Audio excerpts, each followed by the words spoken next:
Hey guys, it's me PYR கதிர்.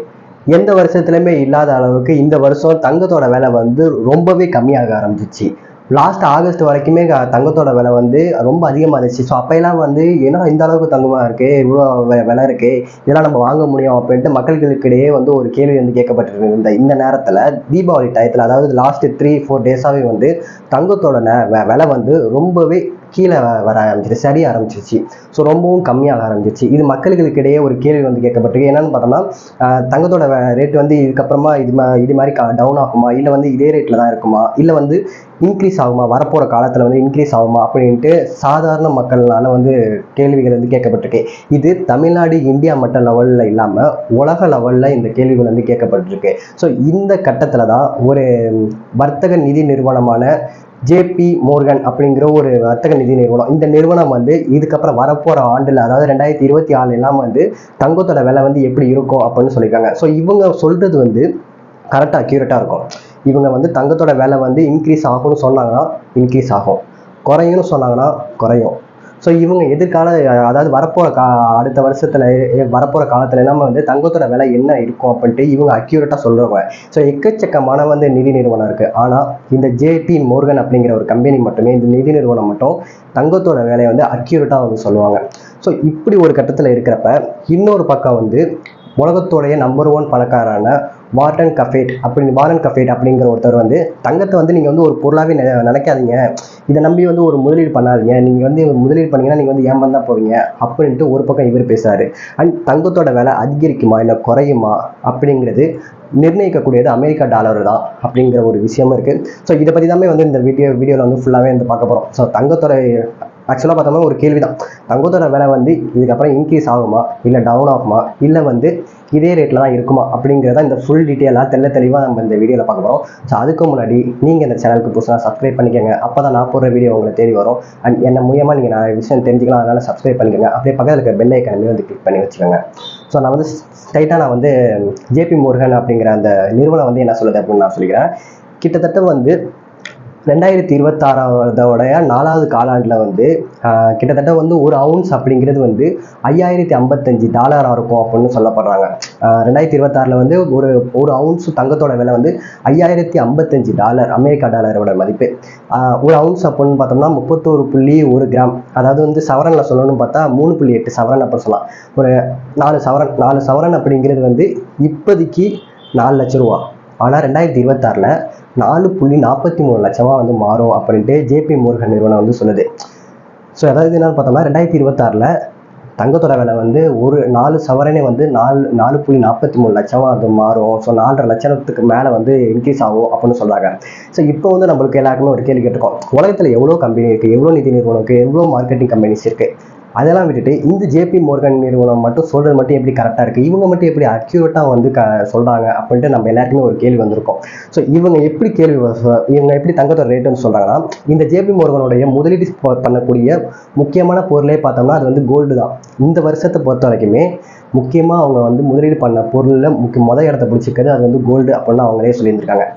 சரி, இவங்க எப்படி வந்து தங்கத்தோட ரேட் வந்து இன்க்ரீஸ் ஆகும் டவுன் ஆகும் அப்படின்னு சொல்கிறாங்கன்னா, 2026 காலாண்டில் வந்து கிட்டத்தட்ட வந்து 566 டன் வரைக்குமே தங்கத்தை வந்து முதலீட்டாளர்கள், அப்புறம் வந்து மத்திய வங்கி இருக்குல்ல, ஸோ அந்த மத்திய வங்கியில் உள்ளவங்களாம் வந்து கொள்முதல் செஞ்சு அதை வந்து மதிப்பீடு செய்வாங்க. ஸோ இவங்க மதிப்பீடு செய்கிறத வச்சு தான் இந்த ஜேபி மோர்கன் அந்த நிறுவனம் வந்து கோல்டோட விலை கூடுமா இல்லை குறையுமா அப்படின்னு வந்து சொல்லியிருக்காங்க. அண்ட் இன்னொன்று என்ன சொல்லியிருக்காங்கன்னா, நாங்கள் இதை மட்டுமே வந்து பேஸ் பண்ணி சொன்னது கிடையாது, இன்னும் சில விஷயத்தை வச்சு நாங்கள் பேஸ் பண்ணி இன்க்ரீஸ் ஆகுமா ஆகாதா அப்போ நாங்கள் வந்து சொல்கிறோம் அப்படின்ட்டு ஒரு லிஸ்ட்டை வந்து சொல்லியிருக்காங்க. ஸோ அந்த லிஸ்ட் என்னன்னு பார்த்தோம்னா, ஃபஸ்ட்டு வந்து federal bank. So federal bank அப்படி நம்ம எல்லாருமே தெரியும். ஸோ ஃபெடரல் பேங்க்கோடைய வட்டி வீதம் வந்து இன்க்ரீஸ் ஆகுனுச்சுன்னா தங்கத்தோட விலை டவுன் ஆகும், அதாவது தங்கத்தோட விலை வந்து குறையும். அதுவே தங்கத்தோட விலை வந்து அதிகரிச்சிச்சுன்னா ஃபெடரல் பேங்க்கோடைய வட்டி வீதம் குறையும். ஸோ ஃபெடரல் பேங்க்கோடைய வட்டி வீதம் வந்து ஏறினுச்சுன்னா தங்கத்தோட விலை வந்து குறையும், இறங்குனுச்சா தங்கத்தோட வந்து விலை வந்து கூடும். ஸோ அப்படின்னு சொல்லியிருக்காங்க. அண்ட் ஃபெடரல் பேங்க்கோடைய வட்டி வீதம், அப்புறம் வந்து பணம் பதிவிறக்கம், அதுக்கப்புறம் வந்து பணவீக்கம், அப்புறம் இந்த ஃபெடரல் பேங்க்கோடைய சுதந்திரம், இது எல்லாமே இந்த கலவை, இது எல்லாமே சேர்த்து தான் வந்து நாங்கள் வந்து கோல்டோட விலை வந்து இன்க்ரீஸ் ஆகுமா இல்லை டவுன் ஆகுமா அப்படின்னு நான் வந்து சொல்கிறோம் அப்படின்னு அவங்க வந்து சொல்லியிருக்காங்க. அண்ட் நான் வீடியோ ஸ்டார்டிங்கில் நான் வந்து சொல்லுங்க, அமெரிக்கா டாலருக்கும் கோல்டோடைய ரேட்டுக்குமே வந்து இன்க்ரீஸ் ஆகுமா இல்லை டவுன் ஆகுமா இருக்கிறதுக்குமே ஒரு கனெக்டிவிட்டி இருக்குது அப்படின்னு நான் சொல்லலை. ஸோ அதுக்கான காரணம் என்னன்னு பார்த்தோம்னா, அமெரிக்கா டாலருடைய மதிப்பு எந்த அளவுக்கு சரிவடைய ஆரம்பிக்குதோ அந்த அளவுக்கு கோல்டோடைய ப்ரைஸ் வந்து இன்க்ரீஸ் ஆகிட்டே தான் இருக்கும், அதாவது அதிகமாகிட்டே தான் இருக்கும் அப்படின்னு சொன்னாங்க. ஸோ இன்னொரு விஷயம் என்னன்னா, சைனா இருக்குல்ல, ஸோ சைனா வந்து இத்தனை வருஷத்துமே இல்லாத அளவுக்கு இந்த வருஷத்துல மட்டும், ஸோ இந்த வருஷத்துல தாங்கிட்ட இருக்கிற அமெரிக்கா டாலரை வந்து சந்தைக்கு கொண்டு வந்திருக்காங்க. ஸோ இது வந்து சாதாரண விஷயமானு கேட்டோம்னா இது சாதாரண விஷயம் கிடையாது. தாங்கிட்ட இருக்கிற சைனா தன்னோட அமெரிக்கா டாலரை சந்தைக்கு கொண்டு வந்துச்சுன்னா இதை பார்த்துட்டு மற்ற கண்ட்ரிஸ்லாம் இருக்குல்ல, so Germany, Japan, Australia, so Italy, இந்த மாதிரி நாடுகள் எல்லாமே என்ன பண்ணுதுன்னா தாங்கிட்ட இருக்கிற அமெரிக்கா டாலரை சந்தைக்கு கொண்டு வராங்க.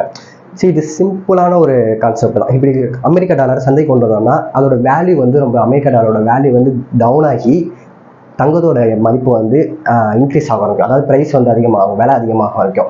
இப்போ இதை புரியும்படி நான் வந்து சொன்னோம்னா வச்சுன்னா, இப்போ வந்து ஒரு பொருள் இருக்குது, அந்த பொருள் வந்து நிறைய பேர் கையில் போகலை, அது கிடைக்கிறதுக்கே ரொம்பவும் கஷ்டமாக இருக்குன்னு வச்சுங்களேன், அதோட டிமாண்டும் அதோட வேல்யூமே வந்து அதிகமாக இருக்கும். அதே பொருள் எல்லார் கைக்கும் ஈஸியாக கிடச்சிருச்சு, எல்லா கைக்குமே வந்து குறைஞ்ச விலையில் கிடச்சிருச்சுன்னா அந்த பொருளோடைய வேல்யூவும் டிமாண்டும் டவுன் ஆக இருக்கும். அட்ஸ் சேம் கான்செப்ட் தான்.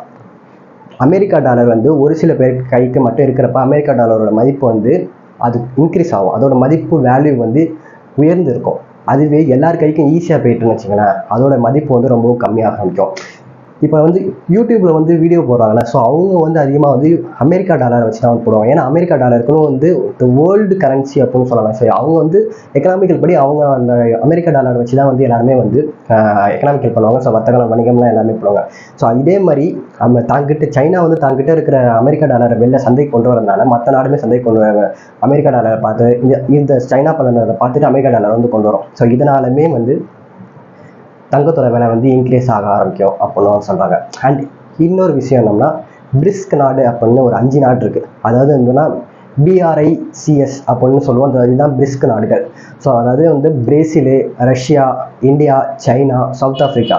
ஸோ இந்த நாடுகளாமே வந்து வரப்போகிற 2026 அந்த வரப்போகிற ஆண்டில் வந்து வர்த்தகத்தில் வணிகத்திலையும் தன்னோட கரன்சியில் வந்து வர்த்தகம் பண்ணிக்கும் அப்படின்னு அவங்க சொல்கிறாங்க. ஸோ இப்படி பண்ணுறதுனாலையுமே கோல்டோட மதிப்பு வந்து இன்க்ரீஸ் ஆக ஆரம்பிக்கும் அப்படின்னு சொன்னாங்க. அதாவது என்ன பண்ணலாம், இப்போ சிம்பிளான ஒரு கான்செப்ட் தான்.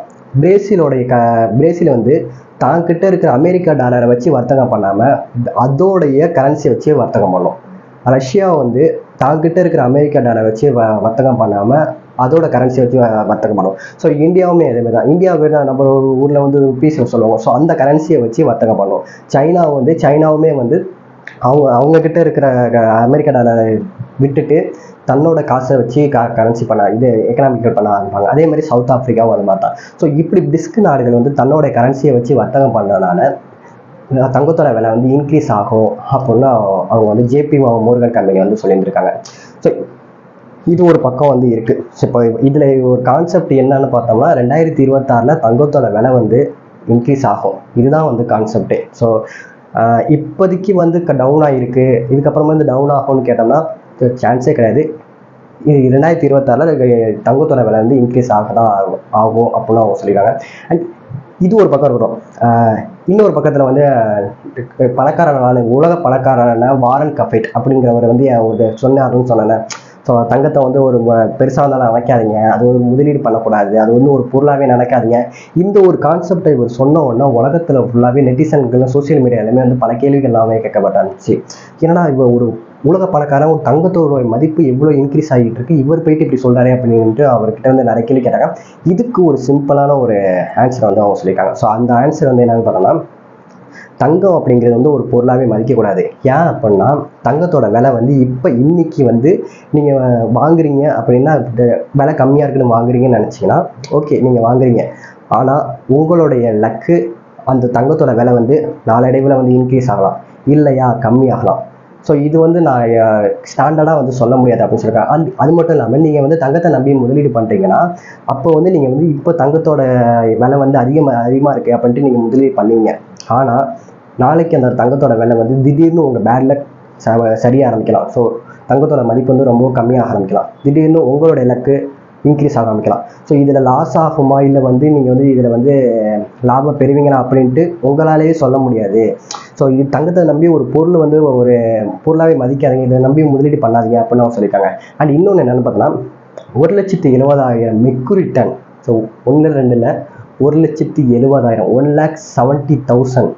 ஸோ 1,70,000 மெர்க்குரி டன் தங்கத்தை உருக்குனா 63 கனசதுரம் ஃபீட்டு தான் வந்து தங்கமே கிடைக்கும்.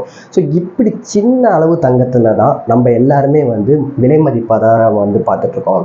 ஆனால் இதை நம்பி வந்து ஒரு முதலீடு பண்ணாதீங்க, பண்ணிங்கன்னா உங்களுக்கு லாஸ் தான், தலையில் துண்டை போட்டு உட்கார வேண்டியதா அப்படின்ட்டு அவருமே வந்து சொல்லியிருந்திருக்காரு. ஸோ இந்த வீடியோட லாஸ்ட் எண்டிங்கில் வந்து என்ன கான்செப்ட்னா, தங்கத்தோட விலை அதிகரிக்குமா கம்மியாக இருக்குமான்ட்டு வந்து சாதாரண மக்களால் வந்து கேட்கப்பட்டு இருந்துச்சு. அதுக்கான ஆன்சர் என்னன்னு பார்த்தோம்னா 2026 தங்கத்தோட விலை வந்து இன்க்ரீஸ் ஆக தான் ஆரம்பிக்கும். ஸோ இவங்க சொன்னது, இந்த ஜேபி மோர்கன் கம்பெனி சொன்னது வந்து கரெக்டாக தான் இருக்கும். ஸோ இதுக்கப்புறம் இன்னும் ஒரு 2 months தான் இருக்குது 2026 வரை. ஸோ அதுக்குள்ளே நம்மளோட இலக்கு கம்மியாகலாம், நம்மளோட பேட் லக் கம்மியாகாமல் அதிகரிக்கலாம்.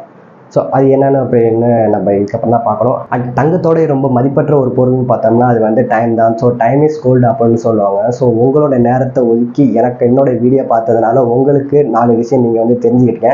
இது மாதிரி இன்ட்ரெஸ்டிங்கான உங்களுக்கு நியூஸ் வேணும்னு நினச்சிங்கன்னா என்னோட சேனலுக்கு நீங்கள் வந்து சப்ஸ்கிரைப் பண்ணிக்கோங்க. நீங்கள் பண்ணுற ஒவ்வொரு சப்ஸ்கிரைபரும் என்னை மோட்டிவேட் பண்ணுற மாதிரி இருக்கும். ஸோ அதனால் சப்ஸ்கிரைப் பண்ணிக்கோங்க. அப்படியே பக்கத்தில் இருக்க பெல் ஐக்கானுமே கிளிக் பண்ணிக்கோங்க. நாளைக்கு இன்னொரு நல்ல வீடியோட நான் உங்களை பார்க்குறேன். பாய்.